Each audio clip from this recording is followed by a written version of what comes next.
샬롬, 좋은 아침입니다. 유한 목사입니다. 하나님의 말씀으로 하루를 여는 오늘 다시 시작 다시. 오늘 우리가 함께 묵상할 부분은 요한복음 13장 1절에서 17절까지의 말씀입니다. 이 중 우리가 집중하기 원하는 부분은 8절에서 10절까지입니다. 베드로가 이르되 내 발을 절대로 씻지 못하시리이다. 예수께서 대답하시되 내가 너를 씻어주지 아니하면 내가 나와 상관이 없느니라. 시몬 베드로가 이르되 주여 내 발뿐 아니라 손과 머리도 씻어 주옵소서. 예수께서 이르시되 이미 목욕한 자는 발밖에 씻을 필요가 없느니라. 온몸이 깨끗하니라. 너희가 깨끗하나 다는 아니니라 하시니. 아멘. 오늘 본문의 말씀은 예수님께서 잡히시기 전날 밤 제자들과 나누신 6월절 만찬 현장에서 있었던 세족식을 우리 가운데 보여주고 있습니다. 예수님께서는 스승이심에도 불구하고 제자들의 발을 닦아주시는 행동을 하셨습니다. 베드로는 예수님의 이러한 행동에 크게 놀라고 당황했습니다. 그러나 예수님께서는 그를 설득하십니다. 발을 닦아주지 않으시면 예수님과 베드로가 상관이 없다는 것이죠. 즉 예수님과 베드로와의 관계성이 예수님의 발 닦아주심과 깊이 결부되어 있다는 것입니다.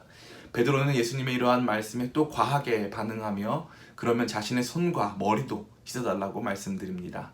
그러자 예수님께서는 이미 베드로가 목욕한 자라고 말씀하시며 발만 씻으면 된다고 말해주십니다.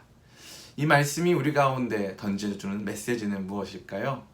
그것은 매우 단순합니다.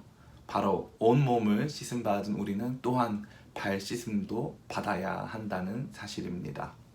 예수님은 이 두 가지를 구분하고 계십니다. 온몸을 씻음 받음은 더 큰 개념, 더 본질적인 개념을 설명하는 비유입니다. 즉 예수님의 죽으심으로 얻게 된 대속의 은혜를 상징하는 것이죠.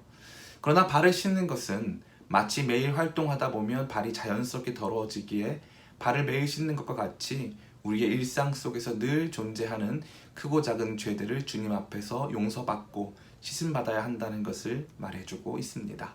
즉 회개의 일상성을 말해준다는 것이지요. 그렇습니다. 일상 속에서 우리는 주님의 마음을 아프게 하는 크고 작은 죄를 숨쉬듯 범하며 살아갑니다. 그러나 회개에는 인색하고 더디며 생략하기 일쑤입니다.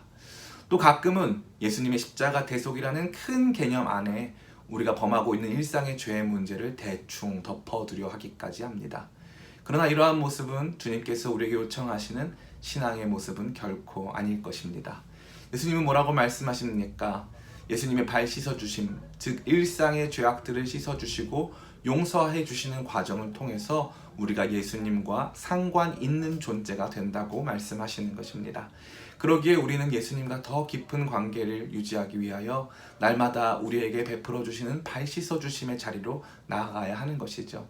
이것이 바로 회개의 일상성을 말해주고 있는 것입니다. 예수님은 예수님 앞에 드리워진 우리의 더러운 발을 씻어 주시며 우리와 함께 하시는 주님이십니다. 일상의 회개는 우리로 그 예수님의 속죄와 용납의 은혜 속으로 들어가게 하는 아주 중요한 신앙적 활동이 되는 것이지요. 우리 모든 성도님들이 날마다 주님 앞으로 나아가 우리 자신의 죄악을 올려드림으로 속죄의 은혜를 체험하며 주님과 더욱 가까워지시기를 간절히 원합니다. 오늘 다시 시작, 다시!